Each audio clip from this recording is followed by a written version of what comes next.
Hi, my name is Natasha Dukas. I'm president of Squash BC.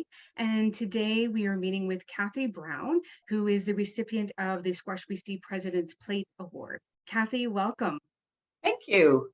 And thanks for taking the time to speak with us. I really wanted to sit with every individual who won an award this year and just for the community to get to just to meet people, like meet the award recipients, understand those that are in the community and how people can get involved in community. And Cathy, I really want to just congratulate you as being a recipient for this reward. And I want to identify what this reward stands for. And if I read off the description a little bit so that it situates everyone, it's an award to the best supporter of the game and our association. The trophy has a recent history donated by John Cartmel, and I wouldn't say recent, but it's from 1978 that this award has been going on. And there's several names attached to this award who have demonstrated incredible contributions to the game and to the association. And you had a few people that collaborated together to nominate you. And there are several aspects that you have contributed to the game for several years. Not only a player in both singles and doubles, but you have been instrumental in leagues, not only, with the doubles league in particular, you were looking after all the leagues, you were working on the process to get people registered and streamline the process, support those people coming into, the game, into doubles. But then in the last couple of years, you've been instrumental to the changes that we've had in the organization vis-a-vis technology.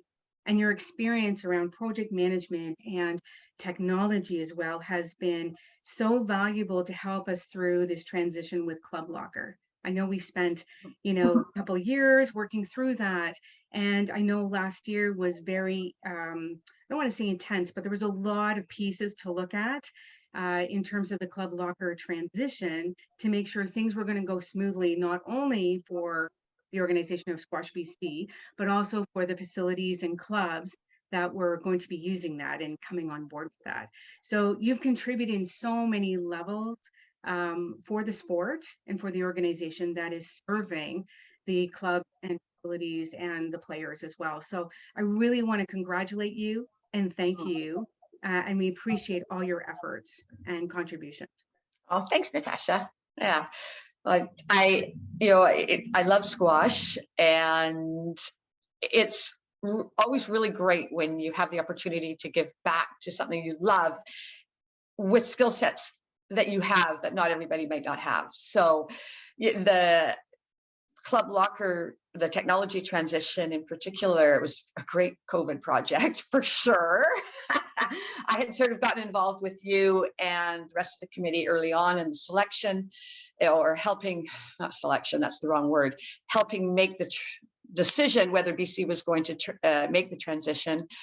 And then when the opportunity, or when somebody needed to step up to do project manage the project, it was just seemed like a perfect fit for my skills. So I was really, really happy to do it. It's there's not every day that sort of you can give back to a community that you love in a way where you can really add some skills. So I was so happy to do it. Yeah, that's great.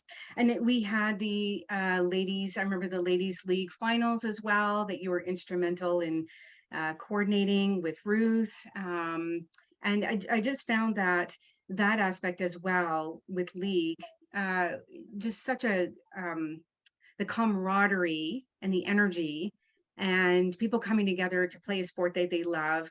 And I found that your energy was just, being brought out to others around you. So it was a great evening to have the finals and the social and the gathering, but your energy is like, it's undying. It's like you always have this bubbly energy and the willingness to help or support people getting out there and playing and so forth. So I love that aspect that you bring to the game and to people around you. Yeah. So do you have any do you Well, have any kind of advice or what well, you do to kind of keep going at it? well, again, I love the game. And, people really helped me get going, particularly in doubles. So if from the standpoint of like playing with people of all different levels, people played with me. Especially I was a decent singles player, but people, including yourself, did that volunteered to do that squash doubles clinic way back when. I don't know if you Mhm. remember when you Oh, and yes. Cathy and Ruth did that. So you were giving back, the minute you arrived in BC, and so it's sort of my turn now. As long as there's going to be a point where nobody's going to want to, I'm not going to be. People are going to be teaching me. I'm not going to be teaching them. But so that sort of goes to the point of playing with people of all levels, and that's what League is really all about, and that's why I'm such a big supporter of League. And I was not a founder of the Doubles League, but I ever since it's been going, I have loved taking part in it. And then so it was sort of my turn to help take it over. And then of course any social event I'm in.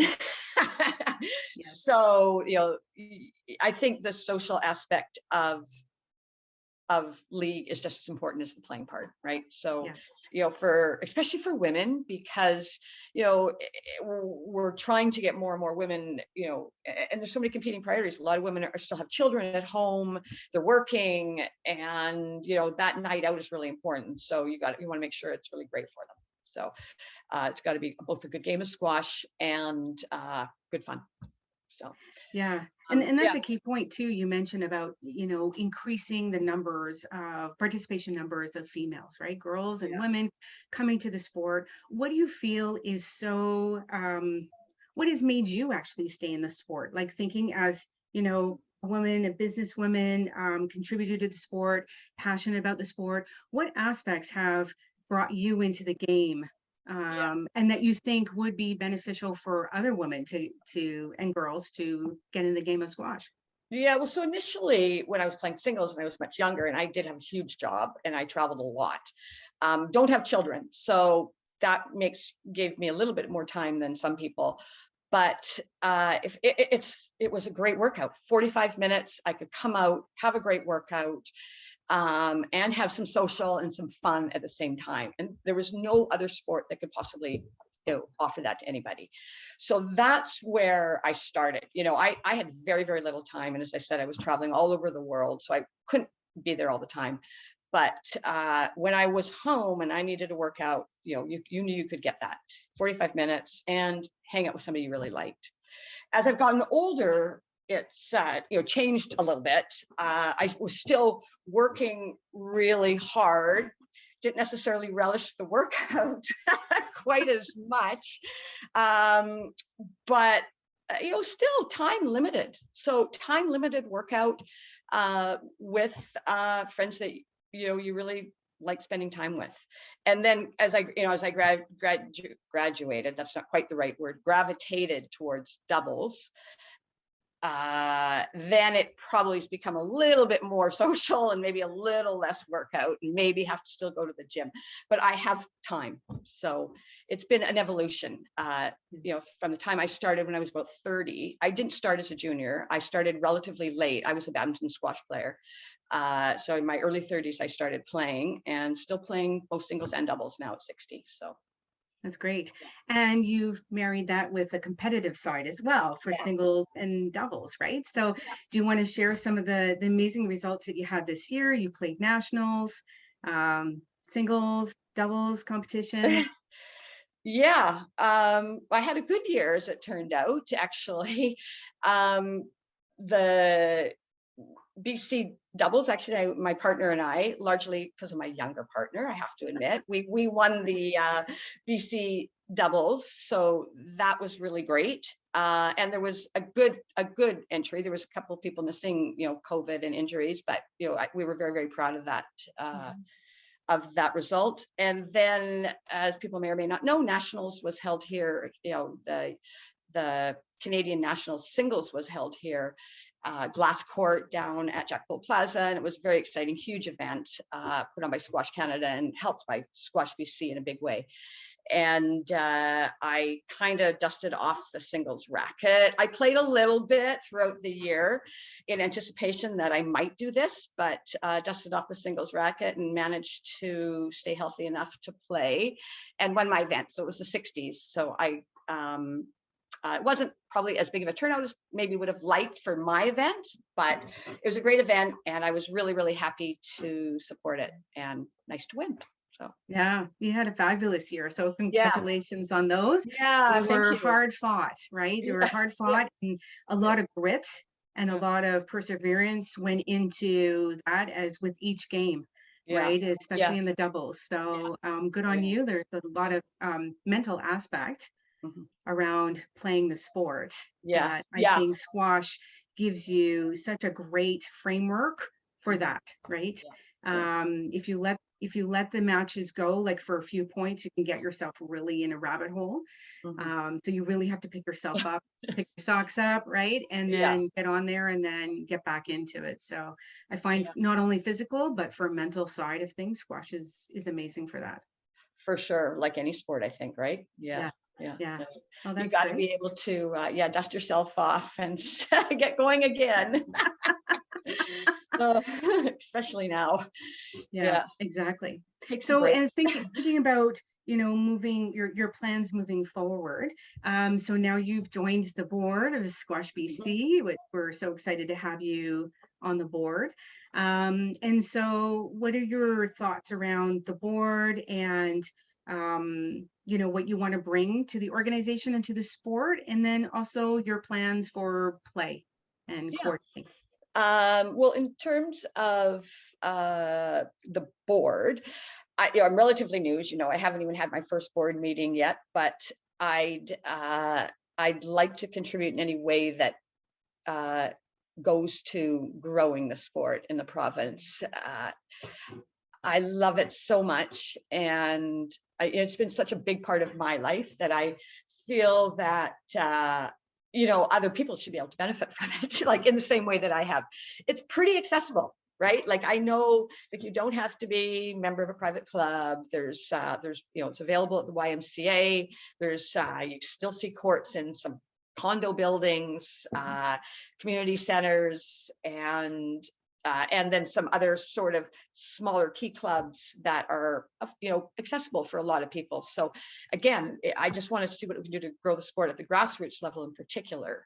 And I haven't done much in this way. I just feel like it lends itself so well to some of the other communities outside the Lower Mainland. It like drives me insane right now that there's nobody playing in Kamloops. I mean, what else do you do in Kamloops in the middle of winter, really, right? So I haven't been involved, and I don't know enough about situations in these communities, but it just seems it would be, if we could get that sport back going in Mhm. outside the Lower Mainland, it would be really great. So that would be really my priorities, to lend my skills in whatever way I can on the board in that area. I will continue to do the doubles league. I don't just do the ladies league, but I also manage the open league, which is you know primarily men, but some women play as well. It's an open league, and I'll continue to do that until somebody else has new ideas, or the league changes. And change is good, so I don't want to do it forever. I'm sure somebody will have some better ideas than I will soon, or some point, but I continue, plan doing it this year anyways. And in terms of playing, yeah, let's put it this way, I play both singles and doubles this week. So that's a Good for good you. sign for 2022, 2023. I will see how that goes. I have a knee that doesn't always cooperate. But so far so good. So I plan, I take it year by year at this point. Certainly I plan to play both singles, little singles, more doubles this year. And hopefully, we've got players playing way in their 70s. So I don't Right. know why, unless I move to some tropical island somewhere, I think I'll keep playing. That's awesome. Yeah. Wonderful. Yeah, and maybe we can fit in some traveling as well, right? We've traveled to Montreal Yeah. in the past, Yeah. but who knows? We'll see what happens, right? Yeah, that's a really good point. I definitely, there was a point where I thought, oh yeah, it would be kind of fun to, especially the doubles tournaments, to, Mhm. use that as a traveling platform. And sort of, I was kind of there, and then COVID hit. So, and now maybe I'm thinking a little bit more exotic travel, but definitely going to Montreal for Smitty. Are you going, by the way? I will look into my plans and see if I can make it. So Yeah. I'll be doing So that right after this yeah, so going to this call. Montreal Yeah. for that tournament, and down, as you know, we have the regular Pacific Northwest doubles Yeah. tournament, so it's in Portland this year. So yeah, it is really fun to combine with travel as well. Yeah. Oh, So totally. And I think too, it's been really nice on the West Coast. There's so many opportunities for doubles play on the West Coast, yeah, especially when you were mentioning the Pacific Coast Open that rotates through San Francisco, Vancouver, and Portland.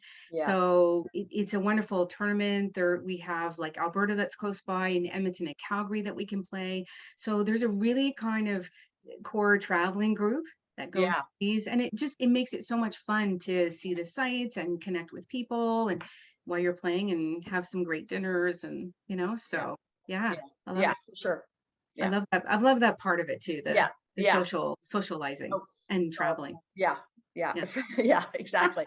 Yeah, as we get older, it's kind of, that becomes more important. You have to tell yourself that anyways, right? Yes, yeah. Well, that's great. So it sounds like you've lined up a really great year ahead, and like you said, Yeah. you've been on court already.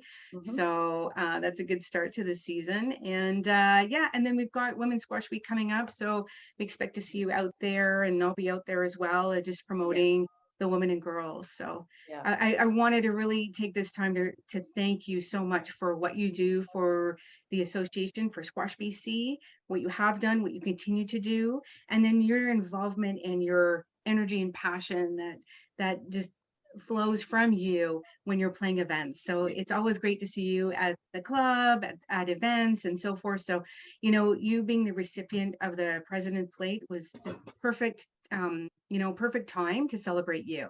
I think Oh, this is a year that you've just contributed so much, and we wanted to say thank you. thanks, Natasha. Thank Yeah. you to all of Squash BC and to my nominees. Yeah. Thank you, and all the best to an amazing 22, 23 season. Okay. Thanks, Natasha. Bye.